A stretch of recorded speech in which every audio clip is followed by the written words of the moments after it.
applaud Coach Mack, who I think the world of, and he's a terrific coach and a fine group of seniors that represented Louisville in fine fashion.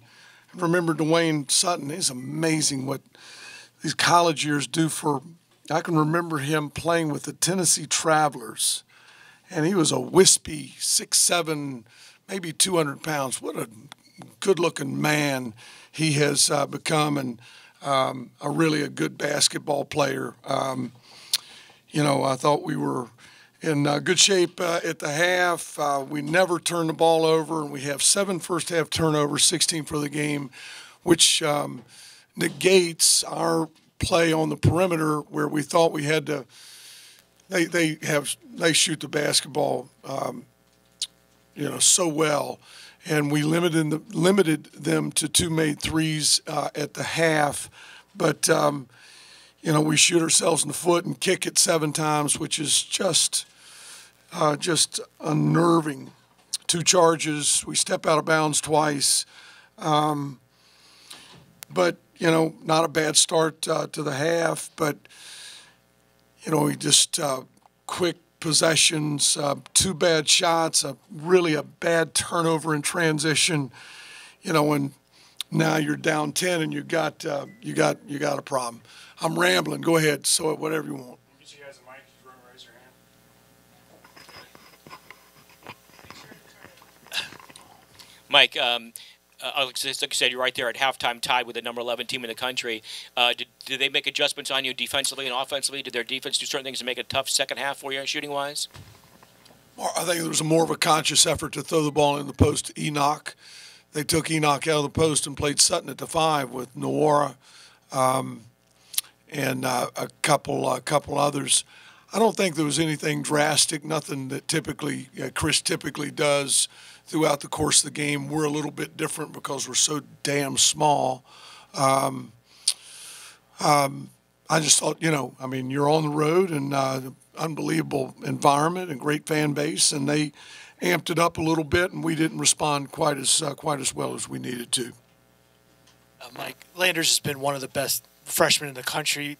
As he's gone through this rough stretch, what's been your message to him in terms of the shooting? Just hang in there. Don't turn down a good shot. If you turn down a good shot, I'm going to take you out of the game. I'm not going to take you out of the game for missing a shot, but had a tough night. Louisville,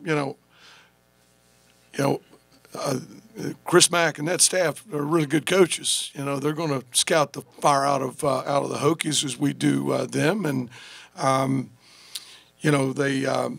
they can put a Sutton on him. They can put a big strong athlete on him, and he had a hard time getting to some spots that he typically does. But that's the only message I've had for him, Aaron, is just continue to play, continue to be aggressive, continue to do the things that make you a great player. But that's it.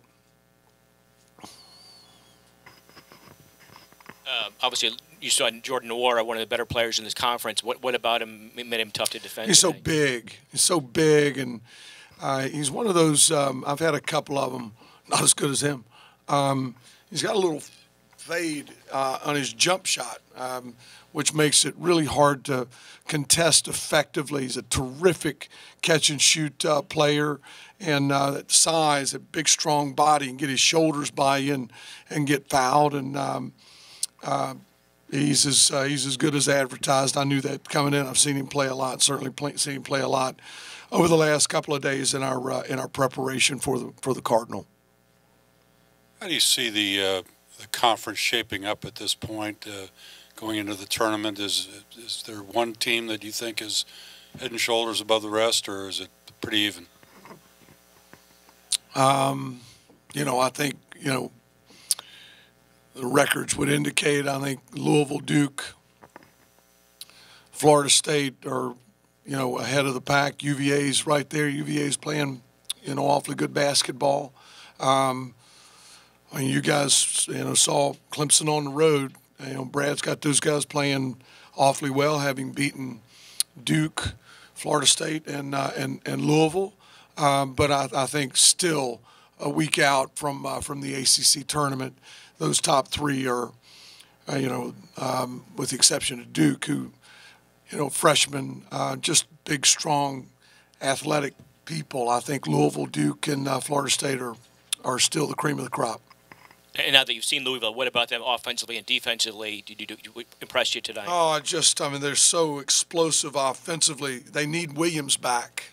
I really like him. And I hope he's back really soon. I think, and I told Coach Mack and Dino, who I've known forever before the game, and they could still do great things this month. But I think Williams is one of those difference makers that, maybe allow you to play well into the month.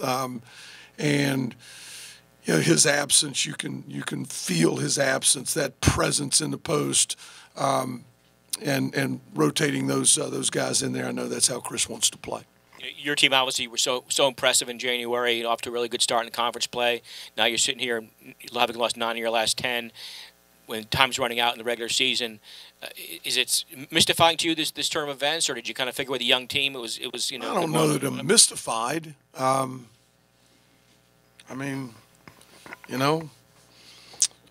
We've had our chances, and you're aware of all of those. No, I'm not mystified. It's the game, it's the league, and maybe.